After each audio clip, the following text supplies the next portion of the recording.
वैसे दोस्तों आप लोगों को क्या लगता है कि क्या हमारे दिमाग में इस तरह की पावर होती है कि हम लोग यहाँ पर बैठकर किसी और जगह पर किसी भी तरह की हमारी एक्टिविटी कर पाएं? क्योंकि आज का जो हम लोग केस देखने वाले हैं वहां पर एक बंदे ने ये क्लेम किया था कि ये लड़की जो कुछ भी कर रही है ये अपने आप कर रही है, या फिर वो लड़की कुछ भी नहीं कर रही थी और ये सारे के सारे कारनामे भूतों के थे। इन सब चीजों के बारे में डिटेल से जानेंगे, लेकिन दोस्तों उससे पहले मैं हूं नवीन और आप लोग देख रहे हैं ब्लडी फाइल्स का एक और नया एपिसोड। अगर अभी तक आप लोगों ने वीडियो को लाइक नहीं किया तो वीडियो को लाइक करो, चैनल को सब्सक्राइब करो, क्योंकि इसी तरह के काफी सारे वीडियो मैं यहाँ पर लाता रहता हूँ। और अगर आप लोग शाउट आउट चाहते हैं तो वीडियो के नीचे जाकर एक प्यारा सा कमेंट जरूर करें। इसी के साथ चलिए दोस्तों शुरू करते हैं आज का केस। दोस्तों टाइम था 1878 का, जब कनाडा के नोवा स्कोटिया में मौजूद एक छोटे से गांव में, जहां पर लगभग 3000 लोग रहा करते थे, वहीं पर एक फैमिली और रहा करती थी। इस फैमिली में ओलिव, उसका पति डैनियल और उनके दो छोटे बच्चे बिली और जॉर्ज रहा करते थे। ओलिव की छोटी बहन एस्टर कोस्ट भी उनके साथ रहा करती थी, जो कि अभी सिर्फ 19 साल की थी। एस्टर के अलावा भी ओलिव की एक भाई और एक बहन उनके साथ वहां पर रहा करते थे। ये पूरी फैमिली मिलजुल कर वहां पर बड़े ही मजे से रहा करती थी और डैनियल को भी इस बात की कोई दिक्कत नहीं थी कि ओलिव के परिवार के काफी सारे सदस्य अब उनके साथ रह रहे हैं। जब तक के टाइम आया 28 अगस्त 1878 का, क्योंकि इस दिन एस्टर वापस अपने घर पर आती है शाम को। वो काफी ज्यादा घबराई हुई थी, वो किसी से भी कोई भी बात नहीं बोलती और अपने कमरे में जाकर अपने बेड पर लेटकर सो जाती है, क्योंकि आज इसके साथ एक काफी ज्यादा दुखद घटना घटी थी। दरअसल ये अपने बॉयफ्रेंड बॉब मैकलिन के साथ आज बाहर घूमने के लिए गई थी। पहले तो वो लोग वहीं शहर में घूमते हैं और उसके बाद उसके बॉयफ्रेंड ने ये प्लानिंग बनाई कि वो दोनों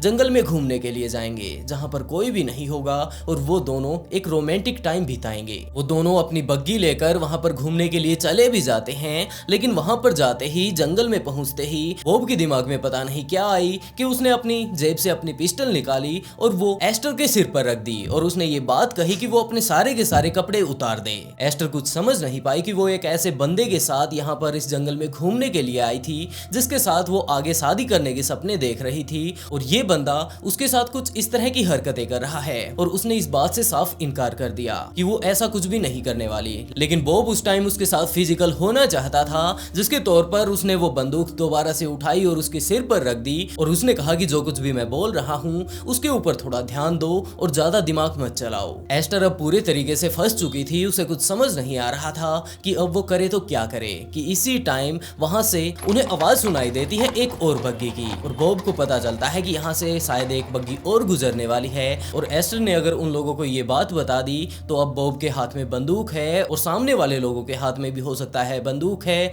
और उसके बाद मामला बिगड़कर कितना ज्यादा क्रिटिकल हो जाएगा उसे भी समझ नहीं आएगा, जिसके चलते वो तुरंत अपनी बग्गी में बैठता है और वहां से भाग जाता है। धीरे धीरे कर बारिश आने लगती है और एस्टर वहां पर पूरी तरीके से भीग चुकी थी। अब वो इसी तरह अपने दिमाग में इतना बड़ा बोझ लेकर कि किस बंदे के साथ आज तक वो डेटिंग करती आई थी और किसके साथ अपनी लाइफ बिताने के वो सपने देख रही थी और वो बंदा किस तरह का निकला, इन्हीं सब बातों के बारे में सोचते सोचते वो वापस अपने घर पर आती है और अपने रूम में जाकर सो जाती है। उसके परिवार वाले भी उससे ज्यादा बातें नहीं करते, उन्होंने सिर्फ यही बात सोची कि शायद इसकी बॉब के साथ लड़ाई हुई होगी और हो ना हो 1-2 दिन बाद सब कुछ ठीक हो जाएगा। लेकिन अगले 3-4 दिन इसी तरह से बीतते हैं और उसके बाद एस्टर ठीक होने भी लगती है। इस बात को बीते हुए लगभग 1 हफ्ता ही बीता होगा कि जब एस्टर और उसकी छोटी बहन जेन अपने कमरे में बड़े ही आराम से सो रहे थे तो आधी रात को एस्टर की नींद खुल जाती है। दरअसल उसके कमरे में उसके बेड के नीचे से अजीबोगरीब आवाजें आ रही थी, तो उसने बेड की तरफ नीचे झुककर देखा, लेकिन उसे कुछ नजर नहीं आया। तो उसने तुरंत अपनी बहन जेन को जगाया और उससे ये बात पूछी कि क्या तुम्हें भी ये आवाजें सुनाई दे रही हैं, जो कि कभी कभार तो हमारे बेड के नीचे से आने लगती हैं और कभी कभार शांत हो जाती हैं। अब उसकी बहन जाग चुकी थी, तो कुछ ही देर बाद ही उसकी बहन को भी वो आवाजें आने लगती हैं और उसकी बहन ने ये बात कही कि शायद हमारे बेड के नीचे कोई चूहा होगा। तो वो दोनों ही बेड से नीचे उतरती हैं और बेड के नीचे देखती हैं कि आखिरकार यहाँ पर क्या है, और वहां पर सिर्फ और सिर्फ एक बॉक्स के अलावा कुछ भी नहीं नहीं था। तो वो ज्यादा कुछ तो नहीं सोचती क्योंकि रात का टाइम था और दोनों की दोनों नींदों में थी, तो वापस वो अपने बेड पर जाती हैं और सो जाती हैं। अगला दिन होता है। पूरा दिन काम करने के बाद जब वो रात को दोबारा से सोती हैं तो आधी रात होते ही फिर से उनके बेड के नीचे से आवाजें आने लगती हैं। अब की बार फिर से एस्टर की नींद खुल गई और उसने ये बात देखी कि यार कोई ना कोई ऐसा चूहा हमारे बेड के नीचे छुपा हुआ है जो कि हम नहीं देख पाते और आधी रात को वो हमारी नींद खराब कर देता है। तो उसने तुरंत फिर से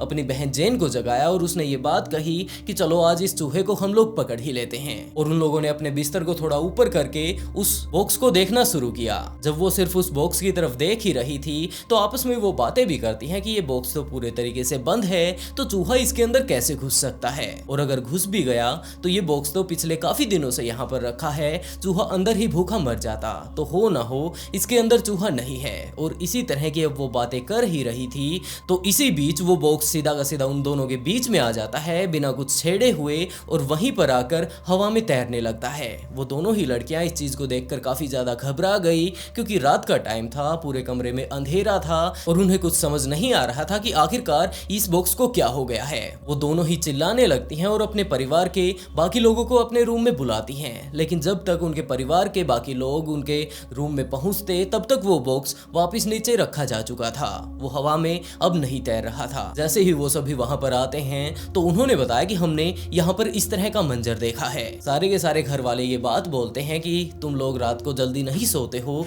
जिसके चलते हो सकता है तुम्हारे दिमाग में इस तरह की बातें चल रही हो, और थोड़ा आराम से जल्दी सो जाया करो, नहीं तो इसी तरह तुम लोग नींदों में चलते रहोगे और तुम्हें डब्बे उड़ते हुए नजर आते रहेंगे। उसके घर पर मौजूद किसी भी बंदे ने इतना ज्यादा ध्यान नहीं दिया और वो लोग इसी तरह इस बात को मजाक में लेकर अपने वापस जाकर रूम में सो जाते हैं। ये दोनों बहनें काफी ज्यादा घबराई हुई थी और उनके दिमाग में भी यही बात आई कि हो सकता है हम लोगों ने सपना ही देखा होगा, जिसके बाद वो वापस अपने बेड पर सो जाती हैं जाकर। लेकिन सोने से पहले आपस में बातें जरूर करती हैं कि हम दोनों ने ही सेम सपना कैसे देख लिया, और ये बात बोलकर वो दोनों सो जाती हैं। अगले दिन की सुबह होती है, दोनों अपने अपने काम करती हैं पूरा दिन और रात को आकर फिर से सो जाती हैं। जेन की आधी रात को नींद खुलती है क्योंकि उसकी बहन दर्द से किर्रा रही थी। जेन उठकर देखती है कि उसकी बहन कहाँ पर है तो उसने पाया कि वो साइड में नहीं सो रही, जबकि जब उसकी नींद खुली और जब वो बिस्तर से उठती है तो उसने देखा कि एस्टर कमरे के बीचों बीच हवा में उड़ रही है। उसके बाल जो हैं वो भी हवा में उड़ रहे हैं, बिल्कुल उल्टे खड़े हो चुके हैं और उसका पूरा का पूरा शरीर फूलकर मोटा हो चुका है।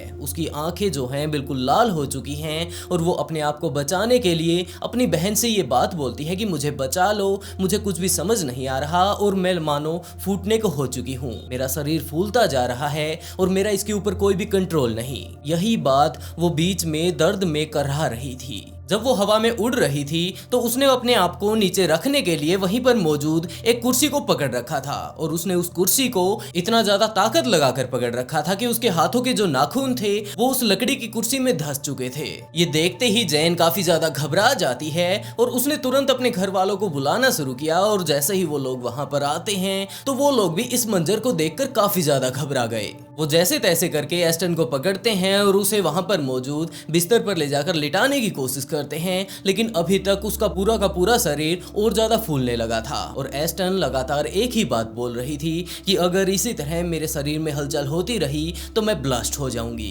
इसी टाइम एस्टन अपना मुंह खोलती है और बाहर काफी ज्यादा तेज धमाका होता है। उसके घर वालों ने ये बात देखी कि शायद रात का टाइम है, अब काले बादल छा चुके होंगे और ये किसी न किसी तरह की भूतिया हरकत है। तो वो लोग जाकर बाहर जैसे ही देखते हैं तो बाहर का मौसम बिल्कुल साफ था और जब उन लोगों का आसमान की तरफ से बाहर की तरफ से ध्यान हटता है और वो लोग वापस एस्टन के पास पहुंचते हैं तो उन्होंने देखा कि एस्टन अब बिल्कुल नॉर्मल हो चुकी है। अब इसका शरीर भी नॉर्मल हो चुका है और इसकी आंखें जो थी वो भी ठीक हो चुकी हैं और अब ये पूरे तरीके से सोने जैसी सिचुएशन में आ चुकी है। तो उन लोगों ने उसे जगाया और उससे पूछा कि क्या तुम ठीक हो, तो उसने कहा कि हाँ मैं ठीक हूँ। ये पहला हादसा था जब इस पूरे परिवार ने मिलकर ये सारी चीजें अपने घर में देखी थी। इस टाइम एस्टन बिल्कुल ठीक हो चुकी थी और सारे के सारे लोग ये बात सोचते हैं कि अब जो भी दिक्कत थी वो दूर हो चुकी है और सारे के सारे वापस जाने लगते हैं कि तभी उसी टाइम उनकी छत पर काफी ज्यादा तेज आवाज आने लगती है, मानो उनकी छत को कोई बड़े से हथौड़े के साथ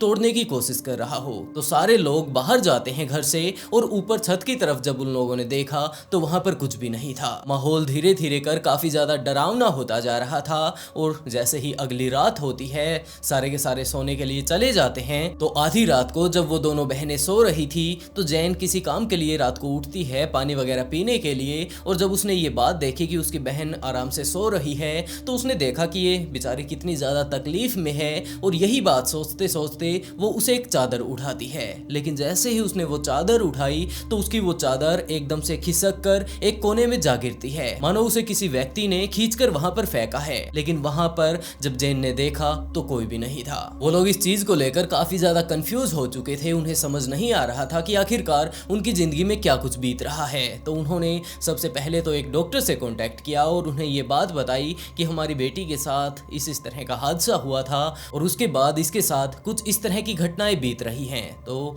सबसे पहले तो डॉक्टर ने भी इस बात पर विश्वास नहीं किया और उसने यही सोचा कि ये लड़की तो डिप्रेशन में गई हुई ही है और साथ के साथ इसके घर वालों का भी दिमाग खराब हो चुका है, भला ऐसा कभी होता है। और यही बात सोचकर वो उसे डिप्रेशन की दवाई दे देता है। इस टाइम वो लोग एस्टर के पास ही खड़े थे कि उसकी बहन जैनी ने देखा कि एस्टर ने जो अपने सिर के नीचे तकिया लगा रखा है वो धीरे धीरे कर खिसक रहा है। तो उसने डॉक्टर से और अपने परिवार वालों से कहा कि अभी भी इसका तकिया खिसक रहा है। तो डॉक्टर ने उस तरफ देखा और ये बात कही कि मुझे तो दिखाई नहीं दे रहा, इसका तकिया शायद पहले से ही यहीं पर था। तो जैन जाती है एस्टर के पास और उसके तकिए को उसके सिर के नीचे करने की कोशिश करती है, लेकिन उसका तकिया जो था वो टस से मस होने का नाम ही नहीं ले रहा था। तो वो डॉक्टर वहां पर आता है और ये बात कहता है कि तुम्हारे परिवार को क्या हो गया है, सारे के सारे अजीबोगरीब तुम लोग बातें कर रहे हो। और ये बात बोलकर वो भी उस तकिए को खींचने की कोशिश करता है, लेकिन वो तकिया उससे भी नहीं खींचता। उन लोगों ने सबने ट्राई कर लिया था, जिसके बाद वो सारे के सारे लोग वहां पर खड़े खड़े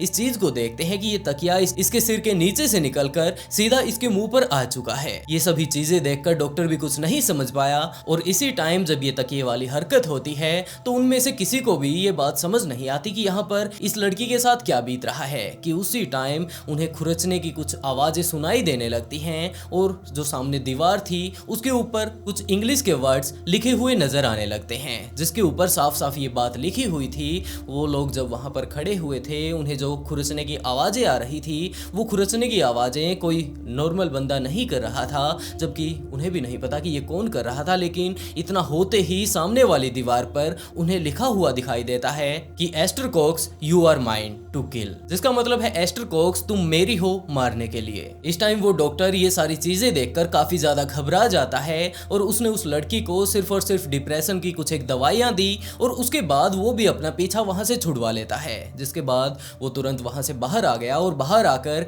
उनके पड़ोसियों को इस बारे में बातें बताने लगता है कि पता नहीं इस लड़की के साथ क्या हुआ है, बड़ी अजीबोगरीब हरकतें कर रही है और अंदर का जो माहौल है उसे देखकर मैं पूरे तरीके से घबरा चुका हूँ।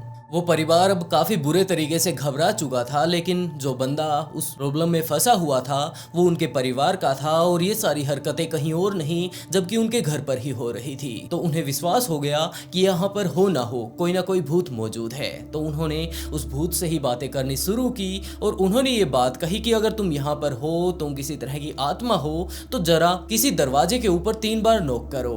और देखते ही देखते कुछ एक देर बाद ही 3 बार नॉक करने की उन्हें आवाजें आती भी हैं। ये आवाज सुनते ही उस परिवार को विश्वास हो गया कि इस लड़की के अंदर भूत घुस चुका है। तो उन्होंने उस टाइम के फेमस पादरी एडविन किले को इस बारे में बताया और जब वो वहां पर आते हैं उन लोगों की पूरी कहानी सुनी कि आखिरकार इस लड़की के साथ क्या हुआ था और आज इनके घर का माहौल किस तरह का है। तो पादरी ने सबसे पहले यही बात कही कि उस टाइम जब ये लड़की वहां पर उस लड़के के साथ गई थी तो जरूर उस टाइम ये काफी ज्यादा शॉक्ड हो गई होंगी और इसके अंदर जितनी भी नेगेटिव एनर्जी थी वो सारी की सारी इसके दिमाग में इकट्ठा हो गई हैं और अब जो कुछ भी आप लोगों के घर में हो रहा है इसके पीछे कोई आत्मा वगैरह नहीं, जबकि ये लड़की ही हो सकती है। हम लोग पहले तो इस बारे में देखते हैं और उसके बाद अगर कोई आत्मा वगैरह भी होगी तो उसे भी हम लोग देख लेंगे। यही बात बोलकर पादरी इस घर में इन्वेस्टिगेशन करने लगता है कि असल में यहाँ पर क्या है। एस्टिन के घर के बाहर भी अब काफी सारे लोगों की भीड़ लगने लगी थी क्योंकि उनके आस पड़ोस के काफी सारे लोगों का तो ये मानना था कि हो सकता है